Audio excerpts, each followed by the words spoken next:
Maureen Mercier, bonjour. Que sait-on pour le moment de cette attaque? Alors, bilan, un agent tué, vous l'avez dit, un deuxième blessé, il est hospitalisé.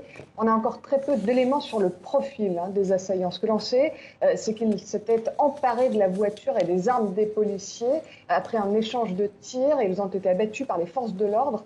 Cette scène s'est déroulée dans la zone touristique El Kantaoui, non loin du lieu où en 2015, vous vous en souvenez, des dizaines de touristes étrangers avaient perdu la vie dans une attaque terroriste qui avait porté un coup très dur ensuite au secteur touristique. Maureen, ce n'est pas la première fois que les forces de sécurité sont prises pour cible. Non, effectivement, depuis quelques années, ce ne sont plus les touristes qui sont pris pour cible, mais les forces de l'ordre. La dernière attaque de ce type, c'était il y a 6 mois, le 6 mars. Là aussi, des policiers chargés de protéger l'ambassade américaine à Tunis avaient été pris pour cible. Un policier avait été tué. Ces attaques contre les forces de l'ordre interviennent entre 1 et 3 fois par an.